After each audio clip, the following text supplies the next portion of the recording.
जय हिंद। देखिए, आज हम PSIR political science international relation का एक क्वेश्चन समझने का प्रयास करेंगे। 1982 में पूछा गया है, ठीक है।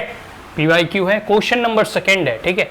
इसमें कमेंट करना है। 4 प्रश्न दिए गए हैं, चारों में से किसी 3 प्रश्नों के उत्तर हमें लिखने होते हैं। अभी भी जब आप PYQ अगर उठाकर देखोगे राजनीति शास्त्र और अंतर्राष्ट्रीय संबंधों का, तो उसमें जो क्वेश्चन नंबर पहला और क्वेश्चन नंबर जो 5वां होता है ना, उसमें आपको 5-6 प्रश्न दिए रहते हैं। उसमें से आपको 3 या 4 या 5 जैसा जिस साल का रिक्वायरमेंट होता है उस अनुसार से उसमें वो लिखा होता है कि आपको इसमें 3 ही प्रश्नों के उत्तर देने। तो इन 4 प्रश्नों में आपके 3 प्रश्नों के उत्तर देने हैं, ठीक है। क्वेश्चन नंबर 2 है ABNCD। सबसे देखो, पहला है question number A, international relation and international politics. इस पे आपको कमेंट करना है, अंतर्राष्ट्रीय संबंध और अंतर्राष्ट्रीय राजनीति। देखो, जैसे आप भारत में रहते हो तो भारत में चुनाव होते हैं ना, चाहे म्यूनिसिपल कॉरपोरेशन, मुखिया, सरपंच, विधायक वगैरह का, मतलब विधानसभा का, या फिर केंद्र सरकार में जो है पार्लियामेंट का चुनाव होते हैं। तो यहाँ तो चुनाव होते हैं, लोग जो है एक दूसरे के ऊपर जो है रूप प्रत्यारोप लगाते हैं, चुनाव लड़ते हैं, चुनाव के मैदान में उतरते हैं, जिसकी बहुमत आती है वो सरकार बनाते हैं। लेकिन अंतर्राष्ट्रीय संबंधों में ऐसी कोई सरकारें नहीं बनती। लेकिन फिर भी अंतर्राष्ट्रीय संबंधों में आप देखोगे उतार चढ़ाव, संघर्ष और कह सकते हो युद्ध हमेशा चलते रहता है। कह सकते हो वर्ल्ड की सुप्रीमेसी को लेकर हमेशा कोई ना कोई देश जो है एक देश से दूसरे देशों के मध्य में संघर्ष चलते रहता है। और आइडियोलॉजिकली कॉन्फ्लिक्ट तो हमेशा चलते रहते हैं। जैसे एक समय में आप लोगों ने शीत युद्ध के बारे में पढ़ा होगा, तो किस प्रकार USSR और जो है USA लीड कर रहा था। फिर USSR का डिसइंटीग्रेशन होता है, तो USA अभी वर्ल्ड की सोल सुपर पावर है। तो इस प्रकार की स्थिति से आप परिचित होंगे कि किस प्रकार से अंतर्राष्ट्रीय स्तर पर भी इंटरनेशनल जियोपॉलिटिक्स चलते रहता है। नए नए सितारे उभरते रहते हैं और बिखरते भी रहते हैं, और उसी में जो अधिक सुपर पावर होता है वह निखरते भी रहते हैं। तो यहाँ जो है इंटरनेशनल रिलेशन और इंटरनेशनल पॉलिटिक्स के बारे में यहाँ बातें कही गई हैं। आगे पहला तो है, इस पे आपको लिखना। दूसरा है क्वेश्चन नंबर B, देखोगे यूनाइटिंग फॉर पीस रिसोल्यूशन। देखो, पीस रिसोल्यूशन कहने का मतलब है शांति समरसता स्थापित करने के लिए सभी को यूनाइट करना।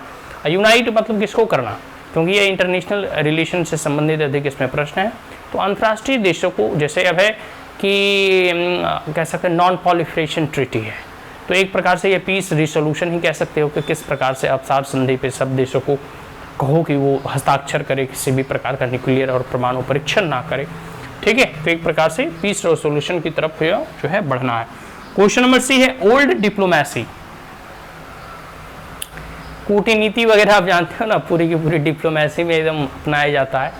तो जो पुरानी परंपरागत डिप्लोमेसी होती है, ठीक है, उसी डिप्लोमेसी के बारे में यहाँ आपको लिखना है कि किस प्रकार से पुराने जमाने में जो है कूटनीति अपनाई जाती थी, वही डिप्लोमेसी के बारे में जो है यहाँ कही जा रही है। अब देखो क्वेश्चन नंबर D है इंडो सोवियत ट्रीटी 1971। देखो, भारत और रशिया के बीच में उस वक्त का USSR, भारत और USSR के मध्य में सन 1971 ईस्वी में जो है कह सकते हो एक संधि हुई थी, फ्रेंडशिप ट्रीटी हुई थी।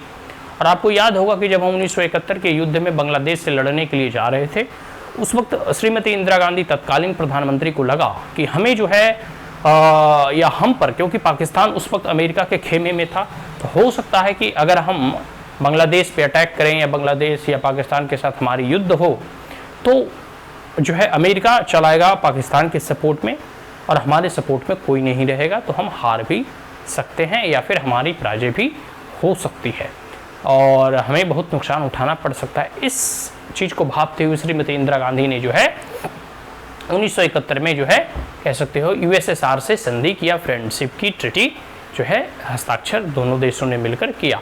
और इसके बाद से ही आप देखोगे कि कई मसलों पर, और आज भी अब हम जो है हमारा बहुत सारा हथियार या साजो सामान जो है आर्म्स एंड एमुनिशन हुआ रसिया से इंपोर्ट करते हैं। स्पेस क्राफ्ट वगैरह हो गया या स्पेस टेक्नोलॉजी में रसिया बहुत अग्रणी है अभी भी।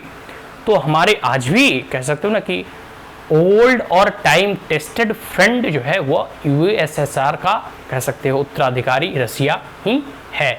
रसिया आज भी भारत के जो है सबसे घनिष्ठ मित्र हैं। भले आज जो है वर्तमान परिदृश्य में भारत अमेरिका की ओर अधिक बढ़ रहा है या फिर अमेरिका से हमारी संबंध और सुधर रहे हैं, लेकिन जितने आर्म्स एंड एम्युनिशन या फिर जिस प्रकार की कह सकते हो कि निर्भरता हमारी रसिया पर है, वो अभी हमारी जो है कह सकते हो कि यूएसए पे नहीं है।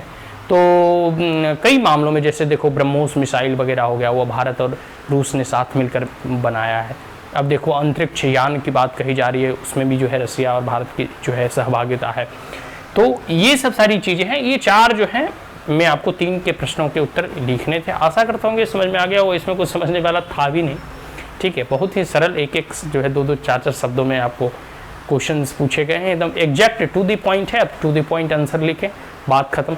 कभी जब हम लोग डिटेल में आंसर राइटिंग करेंगे तब और इसे हम समझने का प्रयास करेंगे। अभी हम यहाँ इसे यहीं कंक्लूड करते हैं। आशा करता हूँ कि यह समझ में आ गया होगा। अब हम लोग नेक्स्ट क्वेश्चन को समझने का प्रयास करेंगे। So that's all, thank you, have a great day.